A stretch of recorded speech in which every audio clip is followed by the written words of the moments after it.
algunos puntos que nos parecen destacar de esta unidad. Después vamos a hacer con la profe María Marta, les va a desarrollar una propuesta de práctico. Después le vamos a subir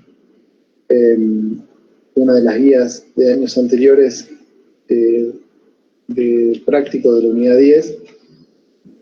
Luego, si hay consultas respecto a la unidad 10 o alguna otra unidad que quieran consultar. Y finalmente, en el orden del Meet de hoy, le vamos a informar los días que haríamos el examen, y ahí le queremos hacer una consulta por los horarios, ¿sí? Así que bueno, un poquito de eso para que se orienten en el orden de los temas que queremos desarrollar. Bueno, para empezar, en la unidad 10, considerando la dinámica de cómo está presentada la materia, yendo de menor a mayor en el grado de complejidad en el desarrollo de los conceptos y en su interrelación para hacer que los modelos y el modelo final de equilibrio general que vimos el martes se aproximen lo más posible a la realidad, se van derivando, como vimos en la unidad 9, cuestiones referentes a las consecuencias de la propia dinámica macroeconómica, y vimos ahí el resultado de problemas, o que son al menos fenómenos que se consideran problemáticos, como el desempleo o la inflación. Bueno, como parte también de esta dinámica macroeconómica, en la unidad 10 se presentan dos conceptos que están interrelacionados, aunque no son exactamente lo mismo.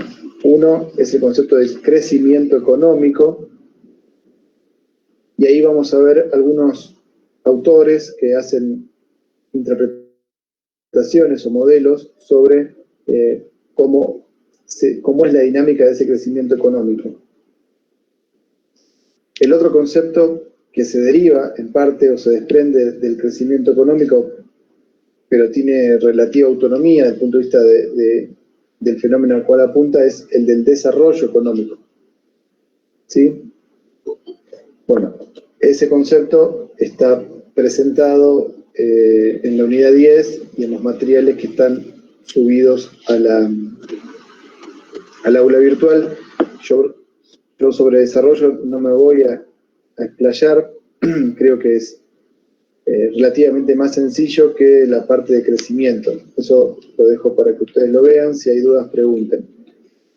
Entonces, yendo a la cuestión del crecimiento económico, ahí van a encontrar, o por lo menos aspectos que tienen que prestarle atención. El crecimiento económico implica incorporar la variable tiempo a la economía. O sea, uno tiene que comparar la evolución del PBI de una economía, o lo que veíamos nosotros, el ingreso de una economía a lo largo del tiempo, para poder determinar en esa comparativa de año tras año si esa economía crece, o sea, si el PBI de un año a otro es mayor o no. Algo de esto vimos en la unidad 2, si no me equivoco, donde hablamos también de las formas de medición, si es en términos nominales o reales. ¿Sí? En este caso, los modelos que se presentan de crecimiento no incorporan directamente la cuestión de los precios. Ya se puede considerar que no se hace esa distinción entre valoración nominal o real, pero sí tienen en cuenta esta evolución en el tiempo del nivel de actividad económica o del PBI.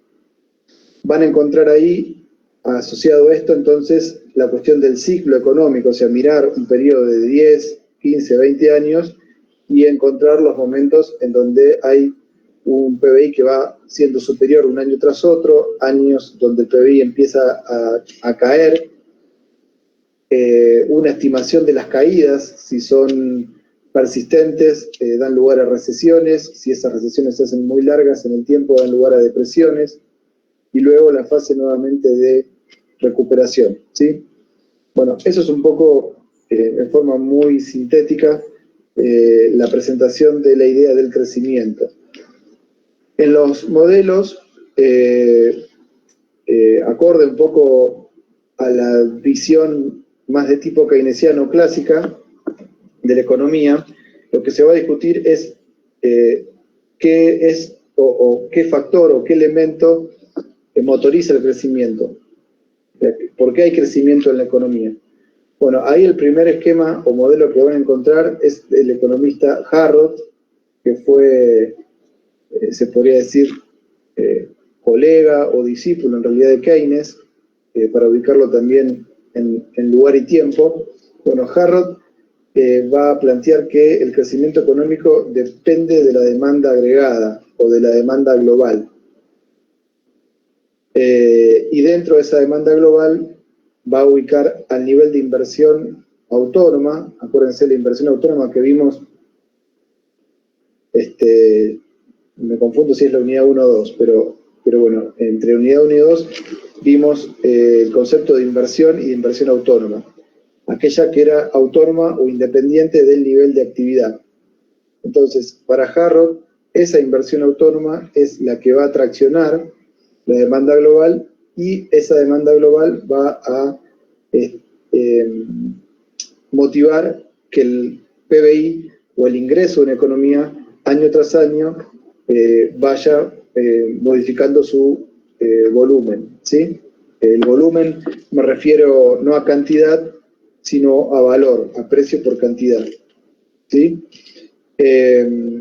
¿Por qué? Porque además establece que hay una relación técnica entre el nivel de producto generado o el valor agregado y el capital necesario para obtener determinada cantidad de producto, ¿sí? Entonces, eso es una cuestión técnica, física, de algún modo, que para crear, supónganse, un peso de riqueza, hace falta determinada cantidad de capital. En base a esa relación técnica, él establece entonces que el crecimiento de la economía está motivado por la inversión autónoma. A Harrod, van a ver ahí, se suma otro autor que es de apellido Domar, por eso después, bueno, vamos a ver el modelo de ambos, pero en el medio aparece el modelo de Domar, que va a poner el énfasis en el crecimiento de la población, asumiendo que si la población de un país crece en cantidad, a su vez esa población entra al mercado laboral. Por eso es que hay una relación directa casi entre crecimiento demográfico y crecimiento del empleo. Entonces, él también ahí va a decir que el crecimiento demográfico y del empleo establece el nivel de crecimiento del PBI de un país. El modelo Harrod-Domar es la unificación de ambos criterios. Entonces, si un país y una economía, para que tenga un nivel de crecimiento equilibrado,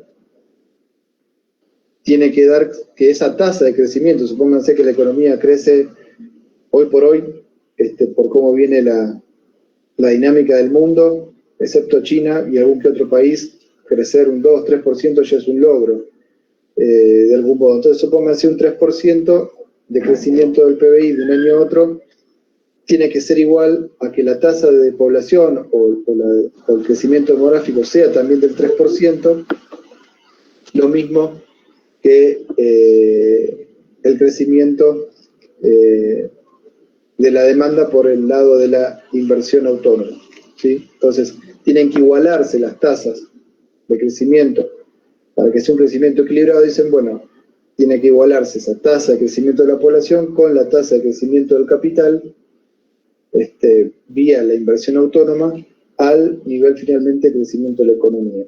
Entonces, ahí lo que van a encontrar en este esquema o modelo de Harold Tomar, cuando se refiere al crecimiento, es con estas igualdades, o con iguales tasas de crecimiento de población y capital, es garantía o condición necesaria y suficiente para que se dé un determinado nivel de crecimiento donde esté equilibrado el crecimiento de la población con el crecimiento del capital. Y eso va a ser igual al nivel de crecimiento de la economía. En este caso decíamos, todo tendría que crecer un 3%. Eso es por el lado de autores de tipo keynesiano que ponen el énfasis en la demanda agregada para explicar por qué la economía crece.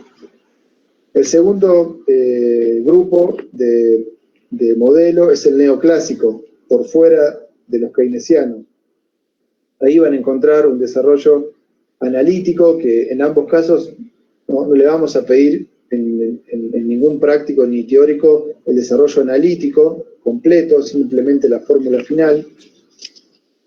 Y en los neoclásicos van a encontrar de nuevo una función de producción, como la que estuvieron en micro, donde incorporan que el resultado de producto de un bien o el conjunto de bienes en una economía es igual a la utilización que se haga de capital y de trabajo, y van a encontrar ahí una variable alfa y una variable beta, que eso va a indicar una elasticidad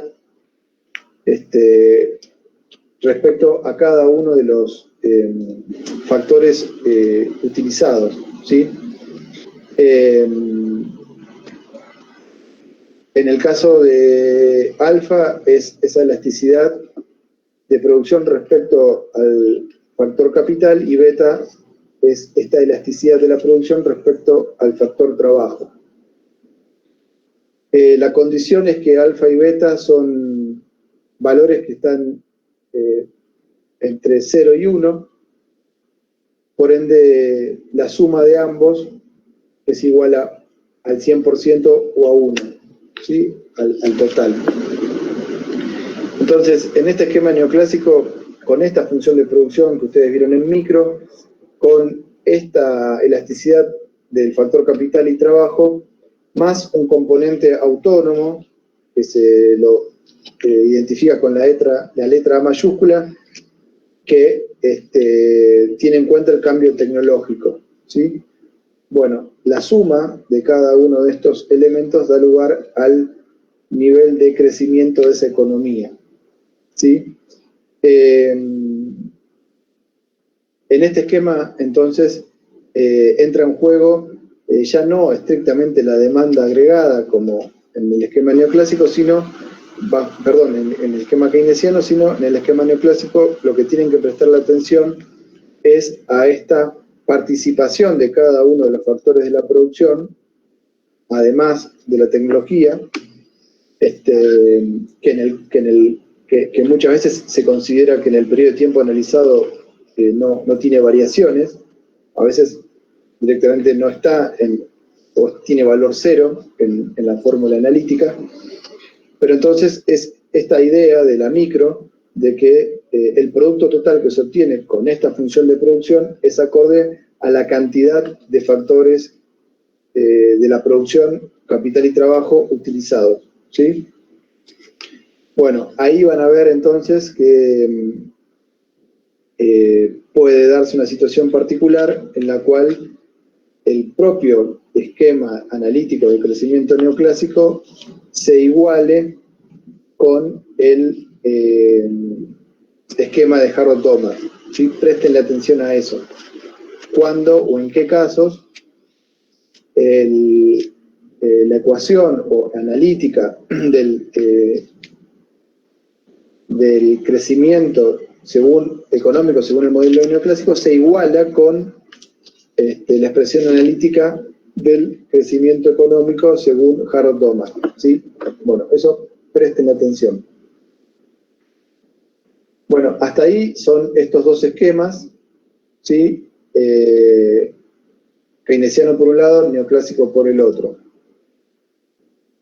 El El tercer esquema, y este también tienen que prestarle mucha atención y estudienlo bien, es el de Solow, ¿sí?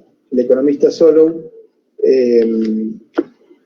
quien establece una suerte de síntesis entre la visión keynesiana y la visión neoclásica, ¿sí?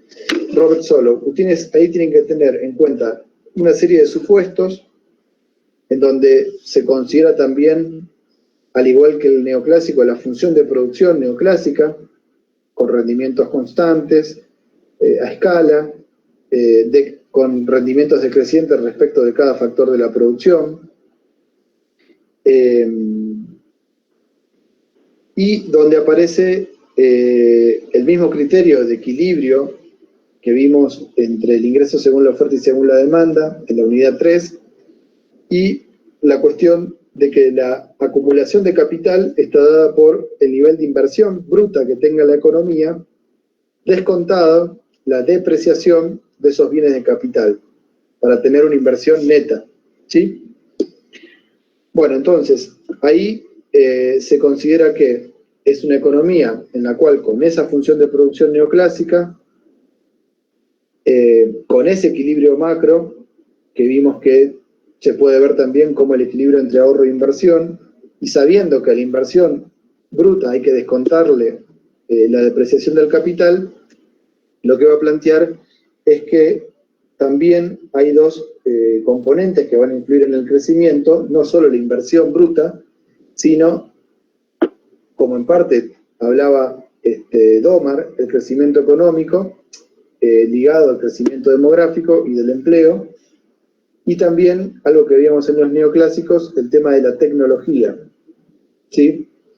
En este sentido, lo de la tecnología es un tanto, es importante verlo, porque a mayor incorporación tecnológica, lo que va a plantear Solow es que aumenta la productividad del trabajo, pero si aumenta la productividad del trabajo, va a aumentar también la incorporación de trabajadores a esa economía, ¿sí?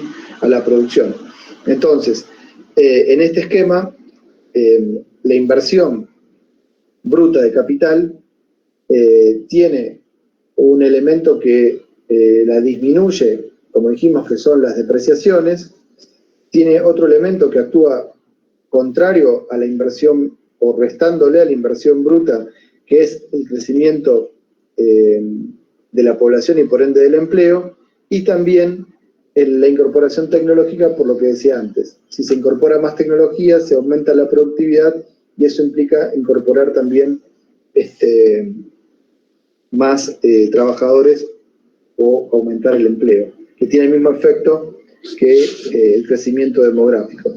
Entonces, bajo este esquema, la economía crece en la medida que haya inversión bruta, pero esa inversión bruta, por estos tres elementos, las depreciaciones, el crecimiento demográfico y el crecimiento o el avance tecnológico en realidad, va haciendo que esa inversión bruta sea cada vez menor o decreciente en la medida que crece, ¿sí?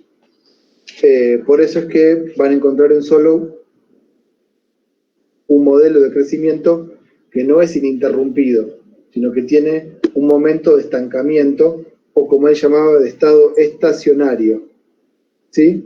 Llega un momento en donde la inversión bruta de esa economía no compensa el retroceso que implica las depreciaciones de capital y también el impacto del crecimiento demográfico y del avance tecnológico, ¿sí?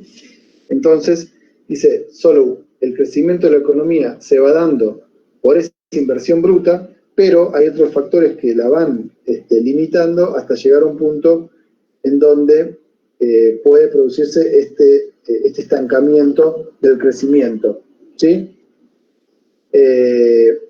Esto, bueno, ha tenido implicancias a lo largo de la teoría y sobre todo de la formulación de políticas, porque según la visión de Solow, está adelantando los problemas que puede tener una economía de acá a 5, 10, 15 años, si es que se cumple, en primer lugar, los pronósticos del modelo de Solow, asumiendo que el modelo de Solow es correcto desde el punto de vista de los fundamentos teóricos, cuestión que por otro lado ha recibido todo tipo de críticas, que no tenemos tiempo para verlas, pero hay un montón de críticas de todos lados al modelo de Solow, pero asumiendo que el modelo de Solow esté bien, llega un momento donde permite explicar o por lo menos dar una fundamentación de por qué la economía se encuentra estancada. La pregunta ahí que tienen en la guía y que es importante que la estudien es cómo evitar ese estado estacionario. Bueno, para Solow no se puede evitar el estado estacionario. Tarde o temprano la economía llega hasta ahí. Lo que él plantea son elementos que pueden, como quien dice, retardar la llegada de ese estado estacionario o, a lo sumo, lo que vulgarmente se puede decir, patear para adelante el estado estacionario. Bueno, eso, volviendo a los elementos que llevan al estado estacionario, hay que actuar sobre los tres elementos que ya hablamos antes. Uno es el tema de las depreciaciones, si se pueden reducir o si se puede aumentar la propensión a ahorrar de esa economía. Cuanto más ahorre la economía, más, acuérdense, va a tener recursos disponibles para la inversión, aún sin modificar el porcentaje de capital que se va depreciando todos los años.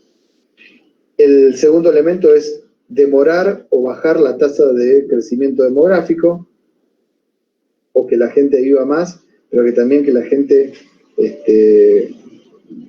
sobre todo, nazca menos, o sea, bajar las tasas de natalidad. Y el tercero es el tema tecnológico, disminuir el avance tecnológico, o por lo menos frenarlo lo más que se pueda para que ese estado estacionario se vaya haciendo más lejano en el tiempo, ¿sí? Entonces, del modelo de Solow, que es el último que presentamos en la materia, que es el más importante porque condensa tanto aspectos de los keynesianos como de los neoclásicos, préstenle mucha atención tanto a poder explicar cómo el crecimiento, según Solow, llega al estado estacionario, por qué se llega, y cómo se puede retardar la llegada a ese momento estacionario, ¿sí? Bueno, a eso presten la atención. Por último, en la unidad 10 ven temas de planificación económica, algo que, bueno, nos parece importante, aunque un poco lo dijimos en la unidad 2 cuando vimos, ¿se acuerdan? Ese esquema económico entre los consumos intermedios, la demanda final, el valor bruto de la producción, el valor agregado, o sea, lo que se llama más comúnmente una suerte de matriz insumo-producto. Bueno, que eso si bien por la dinámica misma política en el mundo se ha dejado prácticamente de utilizar, sin embargo, sigue teniendo cierta importancia conocer por lo menos la idea general a que apunta el concepto de planificación, ¿sí? Sí, digo esto porque planificar la economía en un marco donde hay una enorme liberalización de muchos aspectos de la misma al sector privado, el sector privado planifica en forma individual. Ustedes saben, cada uno toma decisiones de producción individualmente, por más que después haya ciertas regulaciones del Estado. Pero un esquema de planificación ya implicaría, de algún modo, un nivel de presencia de intervención del Estado, como hubo en otros momentos de la historia, que no existe. O salvo un cambio de régimen social, ya no capitalista, sino de producción socializada, ¿sí? Cierta planificación del Estado, pero sin propiedad privada, al menos de las grandes tierras, empresas, servicios, etc. Bueno, un poco de eso es lo que se ve en el concepto de planificación para decir, bueno, yo quiero que la economía vaya hacia este lado, se produzca tanta cantidad de bienes y servicios en total, o se alcance tal nivel de crecimiento económico, y también se desarrollen determinadas áreas de esa economía. Sí, eso es un poco la idea de planificar adelante, es decir, de acá a 15, 20 años quiero tener este nivel de riqueza per cápita, este nivel de desarrollo de cada rama. Bueno, en ese marco, ustedes ven dos autores, Harrod Hicks, que son, de algún modo, bueno, Harrod ya lo vimos antes en crecimiento, Hicks lo vimos cuando presentamos el modelo ISLM. Acuérdense que Hicks es uno de los, y es el economista que hace en gran medida esa síntesis entre el pensamiento de Keynes y los neoclásicos y arma el modelo. Y en ese esquema de Harrod Hicks, lo que nos interesa es, y por favor presten atención a esto, que puedan diferenciar lo que son variables endógenas de variables exógenas del esquema de Harrod Hicks, ¿sí? ¿Cuáles son las que se determinan dentro del modelo y cuáles no? ¿Sí? Ahí lo tienen desarrollado en la teoría, variables exógenas, el gasto del gobierno en el periodo actual, donde uno está parado, hoy sería el año 2020, el ingreso personal no imponible y el producto rezagado puede ser el PBI del año 2019, el PBI del año 2018 y la inversión autónoma. Esas son las variables exógenas. Exógenas. Las variables endógenas, creo que dije mal al principio, estas son las variables exógenas. Las variables endógenas tienen el PBI del año en cuestión, 2020 sería el caso actual, el ingreso personal disponible, que lo vimos cuando analizamos la unidad 4 que introdujimos el sector público o gobierno, el gasto en consumo de las familias en el periodo en cuestión y la inversión total en ese periodo en cuestión. Bueno, esas son las variables endógenas. Ustedes van a tener ahí un desarrollo algebraico de matrices, eso no lo pedimos, que lo sepan desarrollar, pero sí que identifiquen del modelo, en primer lugar, variables exógenas y endógenas. Y una vez que está eso, ¿para qué es esto?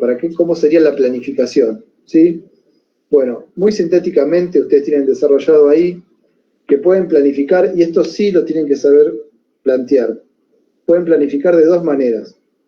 Una es que a estas variables que llamamos endógenas, o sea, las que se determinan dentro del modelo, se las fije como variable objetivo, ¿sí? Entonces, fijándolas como variables objetivos, como yo decía antes, queremos llegar a un nivel de PBI de X cantidad. Bueno, ¿qué tengo que hacer para llegar a ese objetivo? Un poco hablamos de los objetivos en la unidad 9, hablamos de política económica. Entonces, si tengo un objetivo de llevar el PBI a determinado nivel, o de elevar el nivel de ingreso, o elevar el nivel de consumo o de inversión autónoma, bueno, si tengo esos objetivos, ¿qué variables tengo? ¿Cuánto tienen que cambiar otras variables que son las exógenas, las que mencioné antes? Esa es una forma. O al revés, que es un poco lo que vimos en la unidad 9. Si subo el gasto del Estado o el gasto del gobierno, si subo la inversión autónoma, ¿cuánto va a cambiar el nivel de actividad? Y por ende, ¿cuánto va a cambiar el nivel de ingresos, de consumo y de inversión autónoma? Bueno, entonces, puedo establecer un criterio u otro. El resultado va a estar dado por esa estructura aproximada, obviamente, algebraica o de matrices. Entonces, lo que es importante es que puedan ver la planificación en los dos sentidos, ¿sí? Bueno, eso es lo que le pedimos del modelo Harrod Hicks, identificar las variables y en la función de planificar, o sea, es un modelo que sirve para planificar cómo se puede hacer esa planificación, ¿sí? Bueno, y por último, el modelo de Leontief tiene que ver ya con lo que le decía antes, una planificación más orientada a una economía planificada porque hay socialización de la propiedad privada, o sea, no hay más propiedad privada de grandes extensiones de tierra, grandes industrias, servicios, etc. Leontief era un economista ruso de la década del 20, o sea, de la década de pocos años de la revolución del 17, y ahí es donde entra en juego esa matriz de insumo-producto que ya vimos en la unidad 2, ¿sí? En donde ven los sectores, el sector primario, el sector secundario, el terciario, pero más desagregado todavía, es como si uno puede ver la agricultura, la ganadería, la minería, un poco como está estructurado los distintos sectores por los cuales se obtiene el PBI en el caso de Argentina. Lo mismo el sector de energía, el sector de transporte, el mismo sector público, el sector financiero, la industria, el comercio. Bueno, cada una de esas sectores está representado en esas matrices. Y de cada sector lo que se establece es el consumo que hace de insumos y cuánto además producto arroja. Por eso es insumo, producto. Bueno, en esa matriz insumo-producto, lo que permite en la llamada ecuación de Leontief es ver cuál va a ser el valor bruto de la producción. Ahí tienen que ir al concepto de la unidad 2, valor bruto de la producción o producto. O sea, ahí se suma todo lo que es agregado y lo que existía previamente a la producción nueva. ¿Cuánto cambia ese valor bruto de la producción cuando hago alteraciones de agregar valor en algún sector de la economía? ¿Sí? Entonces, mido esa relación. Si agrego valor en algún sector, puede ser el sector primario, ¿cuánto cambia el valor bruto de la producción? ¿Sí? Y esto, bueno, para poder desarrollar este tipo de planificación, insisto, hay que tener la posibilidad de un nivel de control directo de la economía que prácticamente, si no es una economía socializada, donde los medios de producción más importantes están socializados, es prácticamente imposible, ¿sí? Porque implica intervenir o definir cada sector particular de la actividad económica. Esto mismo permite ver si altero el nivel de actividad en la construcción, cuánto va derramando por efecto multiplicador en los otros sectores, ¿sí? Lo mismo se puede llevar incluso a regiones del país. Pero bueno, para que vean que la aplicación de la matriz de Leontief es bastante amplia para pensar estos objetivos de planificar la actividad económica de acá a 5, 10 o 15 años, o el tiempo que cada uno defina, ¿no? Argentina tuvo en determinados periodos de su historia los planes quinquenales, ¿sí? Cada 5 años había una planificación, ¿sí? Eso tuvo un periodo de existencia, pero es parte, por ejemplo, de la historia argentina, por más que no se haya hecho una aplicación estricta del modelo Leontief, pero sí sirve para pensar esas cuestiones, ¿sí? Bueno, con esto yo finalizo. No sé si hay dudas de esta unidad 10, pero al menos estos son los temas que nos parecen que sí o sí le tienen que prestar atención. Y si no hay dudas, la profe María Marta les va a publicar ahora un ejercicio para verlo juntos y después, bueno, seguimos en los otros temas. Bueno, me avisás cuando aparezca en pantalla. Dale, dale.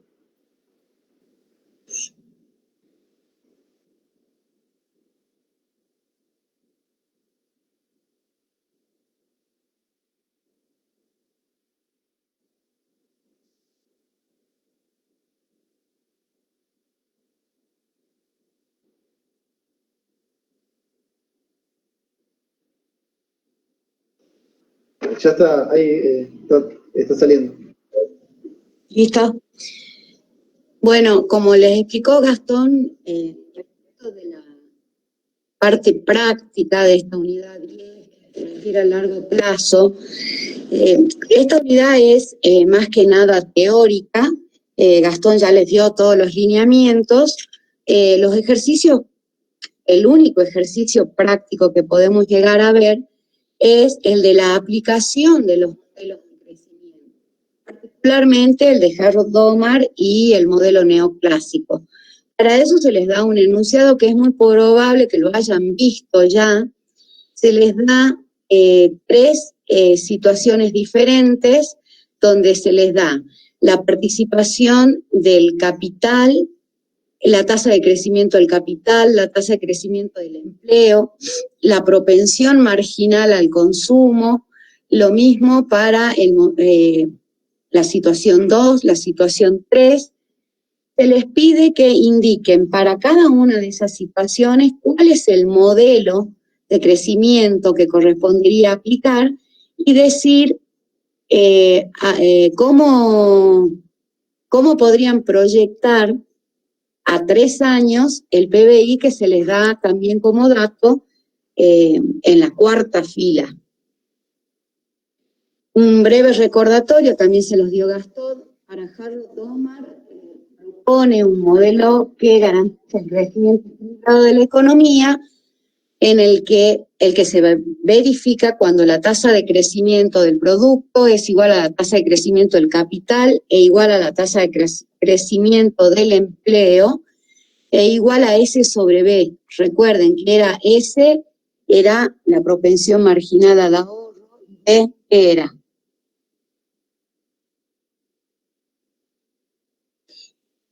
averigüen.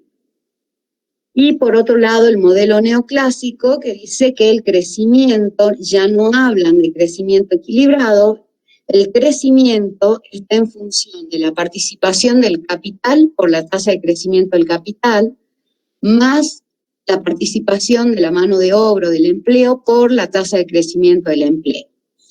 Este ejercicio que le planteamos le vamos a indicar las dos primeras solos.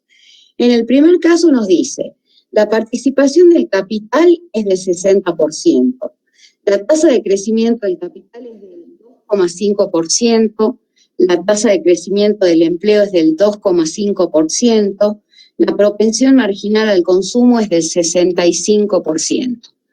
¿Qué es lo que primero voy a mirar acá? Es cómo son las tasas de crecimiento. Claramente surge que la tasa de crecimiento del capital y la tasa de crecimiento del empleo son iguales. No necesito hacer ningún cálculo.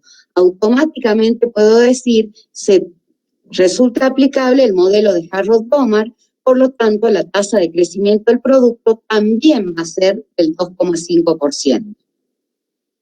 Ahora, si yo tengo que proyectar el PBI para la situación 1 inicial, esos 259.680 pesos a 3 años, y sabiendo que la tasa de crecimiento del producto es del 2,5%, ¿qué voy a hacer?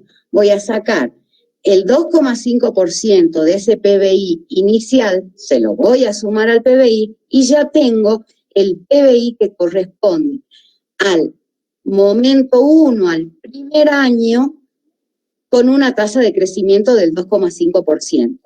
Para sacar el PBI del que corresponde al segundo año, voy a tomar el PBI del primer año, le voy a sacar, le voy a aplicar la tasa de crecimiento del 2,5, le voy a sumar a ese PBI y voy a tener el PBI del segundo año. Lo único que faltaría en este ejercicio es repetir el procedimiento. Los 272.826 le aplico el 2,5% y a ese importe que me da se lo sumo a los 272.826 y obtengo el PBI que corresponde al tercer año, teniendo en cuenta que la tasa de crecimiento va a ser constante, ¿sí? Por eso es que nos hablan de un crecimiento equilibrado. En la segunda situación nos informan que la participación del capital en la generación del producto es del 65%, la tasa de crecimiento del capital del 3,6%, la tasa de crecimiento del empleo del 2,7% y la propensión marginal del consumo del 70%. Yo mirando los datos puedo decir, la tasa de crecimiento del capital no es igual a la tasa de crecimiento del empleo. Por lo tanto, automáticamente puedo responder que el modelo aplicable es el modelo neoclásico, pero acá sí tengo que hacer un cálculo porque al ser diferentes las tasas de crecimiento, tengo que ponderarlas por las participaciones de cada uno de estos factores. Entonces, ¿qué tengo que hacer?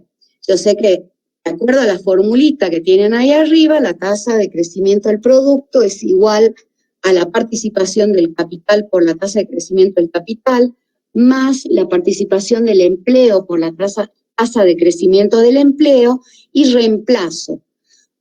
Trabajo en tanto por uno, ¿sí? La participación del capital, según nos informan, es del 65%. La tasa de crecimiento del capital es de 3,6%, o sea, 0,036, más la participación del empleo. Si bien no lo tengo como dato, Gastón dijo, estas ponderaciones, siendo los factores que me definen un nivel de producción, un nivel de producto en una economía, el capital y el trabajo, lo vimos cuando estábamos analizando la oferta de trabajo, si la suma de ambas participaciones necesariamente tienen que dar 1, ¿sí? Tienen que ser el 100%. De manera que si yo tengo como dato la participación del capital en la generación del producto es del 65%, por diferencia digo que la participación del empleo es del 35%. Por eso tienen donde se reemplazan los datos, 0,35 por 0,027, teniendo en cuenta que la tasa de crecimiento del empleo es del 2,7%, obtengo que en tanto por uno, la tasa de crecimiento del producto es 0,033 y en porcentaje el 3,3%. A partir de ahí, el procedimiento para proyectar a 3 años el PBI es exactamente el mismo que hicimos en el punto anterior, teniendo en cuenta que para la situación 2, el PBI inicial es de 264.325. Entonces, para el PBI del primer año, ¿qué voy a hacer? Voy a aplicar el 3,3% de tasa de crecimiento del producto a esos 264.325, y a ese resultado se lo voy a sumar, porque el aplicar esa tasa de crecimiento me va a dar el incremento solamente, pero yo a ese incremento se lo tengo que sumar al PBI para tener el PBI del primer año. Reitero, se repite el mismo procedimiento que tienen detallado ahí, nada más que para 3 años. A título de ejemplo, les pusimos los 2 primeros años. Anticipemos. En la situación 3 nos dicen que la tasa de participación del capital es del 60%, la tasa de crecimiento del capital es 2,9%, y la tasa de crecimiento del empleo es de 3,5%, en tanto que la propensión marginal a consumir es del 5%. A ver, yo no los veo, pero con la información que tienen, ¿qué modelo correspondería aplicar para determinar la tasa de crecimiento de una economía que tiene esa información, y esa tasa de crecimiento nos permite proyectar el PBI? No los veo, así que o responden o Gastón me cuenta.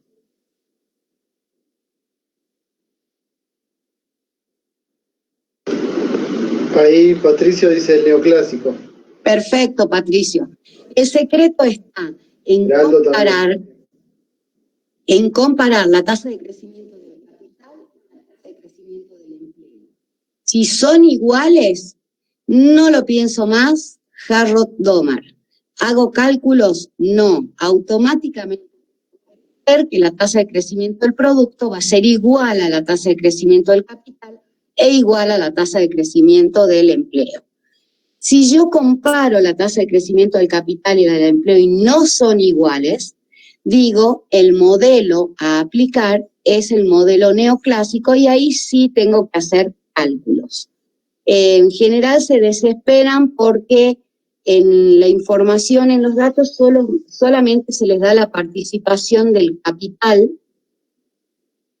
Sencillamente lo que tienen que hacer ustedes saben que alfa más beta va a ser igual a 1.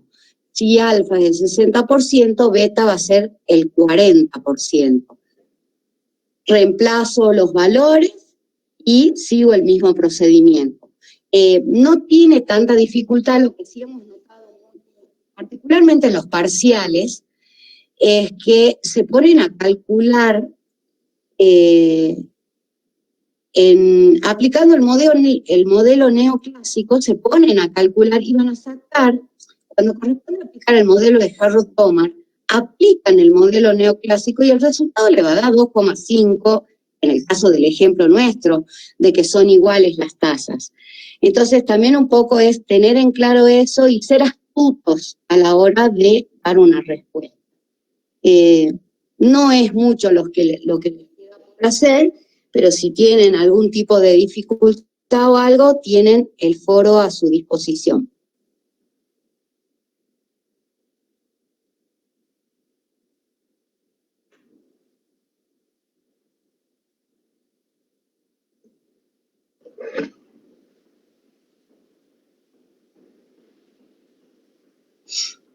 Bueno, no sé, chicos y chicas, si hay alguna consulta de esta unidad, lo que explicó la profe.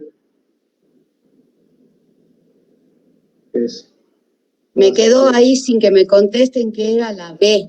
La B corta, sí.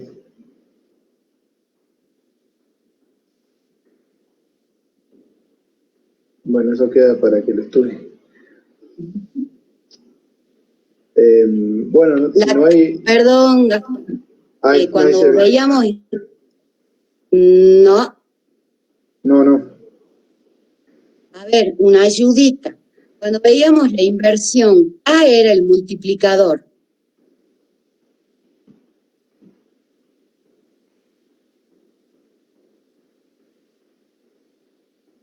Y la B...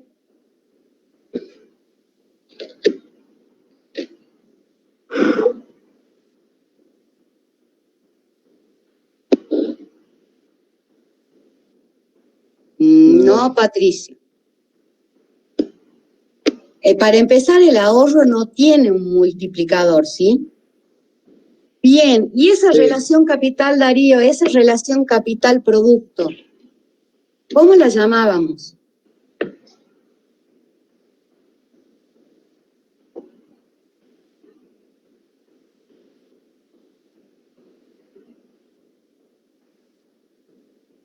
Acelerador de la inversión. Cuando les habló de la importancia del ahorro en una economía para poder financiar las inversiones, ¿sí? En el modelo de Harrod-Tomar, además de la igualdad de las tasas de crecimiento, esas tasas también tienen que ser igual a la relación que hay entre la propensión marginal a ahorrar y el acelerador de la inversión. ¿Tienen alguna duda?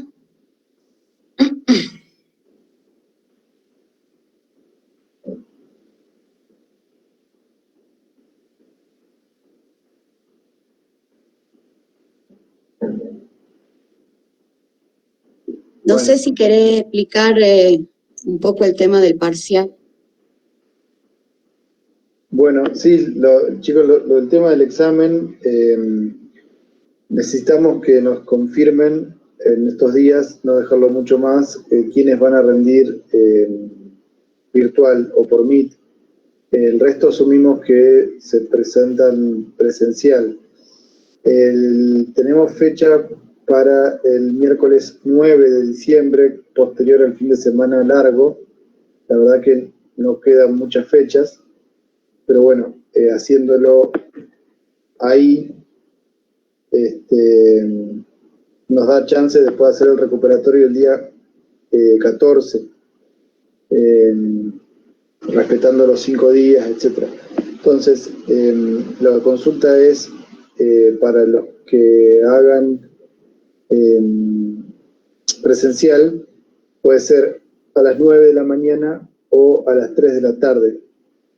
La consulta es tanto a las dos comisiones, pero comenzando por la que estamos ahora, la 1, si ustedes tienen preferencias o no. Me da lo mismo que lo hagamos a las 9 que a las 3 de la tarde.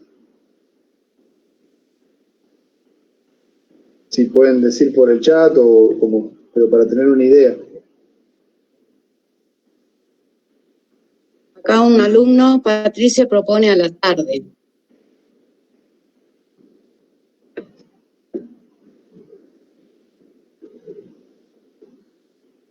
A la tarde, Miguel.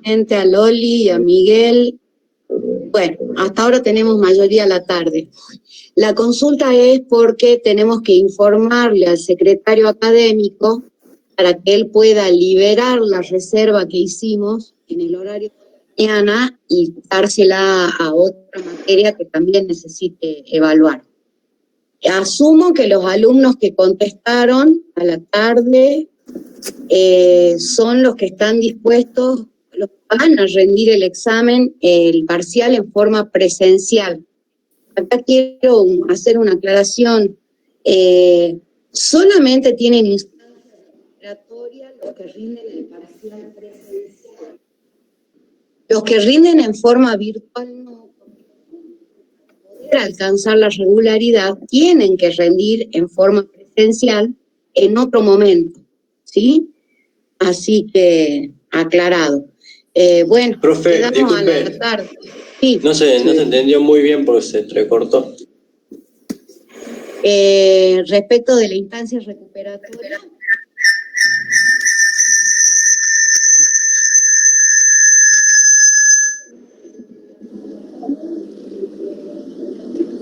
Sí, lo que estaba comentando recién. Sí, ahí se cortó de nuevo, María Marta. Bueno, los que rinden en forma presencial el parcial tienen una instancia recuperatoria en caso de desaprobar. Si aprueban en el parcial, quedan regulares. Si no aprobaran en el parcial, tienen la posibilidad de recuperatoria, y ahí sí, para alcanzar la regularidad tienen que aprobar. Los que optan por rendir en forma virtual, que tienen que informarnos, porque tienen que hacerlo con la cámara y el micrófono encendido, no tienen esa instancia recuperatoria, porque en realidad solamente alcanzan la condición de alumno excepcional, ¿sí? Lo mismo van a tener que rendir en forma presencial en otro momento. Ahí lo que pregunta Fabián, el que rinde presencial, si no va al 1 va al recuperatorio, pero presencial sí.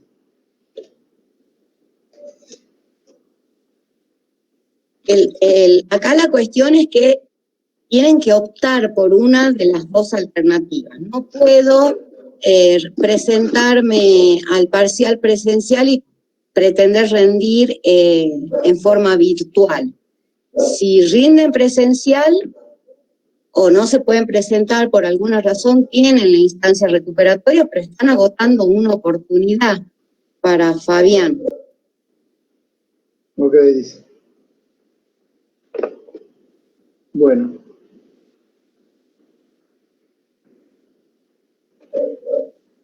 Si me permitís, Gastón, una pregunta. Sí. ¿De casualidad está en este Meet Ramiro Tejerina, creo que es? A ver.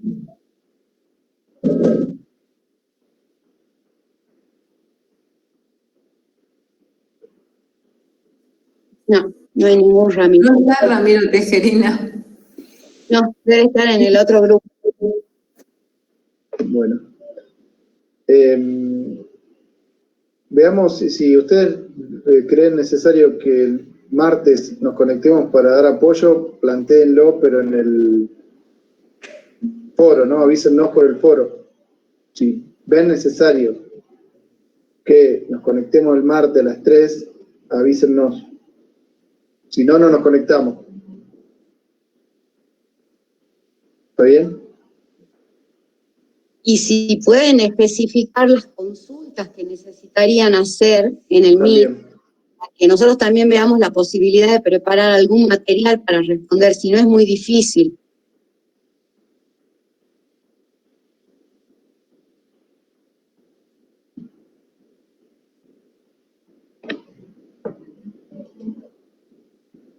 Bueno, no sé, yo no tengo más. La fecha del parcial, dice Fabián, el 9, miércoles 9, 15 horas, en principio. En el aula planta baja, en la grande.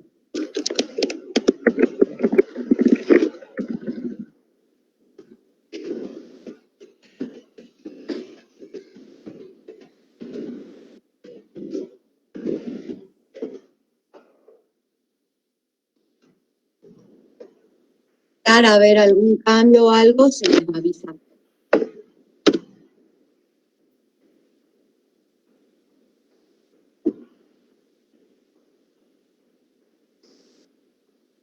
Me parece que ya están entrando los alumnos. Sí. Bueno, no sé, la gente de la Comisión 1, si no hay nada más, nos vemos, si ustedes ven necesario, nos avisan para hacer consulta, si no, nos vemos el 9. Los que no, avisen. No se olviden, perdón, los alumnos no se olviden que tienen obligación de votar en las elecciones estas de consejo académico.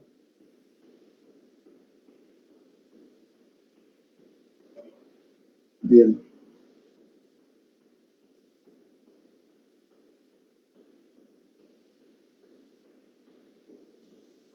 Bueno, buen fin de semana a los de la Comisión 1. Hasta luego. Profe, disculpe, las consultas que tengamos para rendir presencial, ¿las hacemos mediante el foro? Claro, y si ven que hace falta conectarnos, manden qué temas, los preparamos, como decía la profe, y nos conectamos el martes a las 3. Pero manden todo ahí. Bien, profe, muchas gracias. Hasta luego. De nada.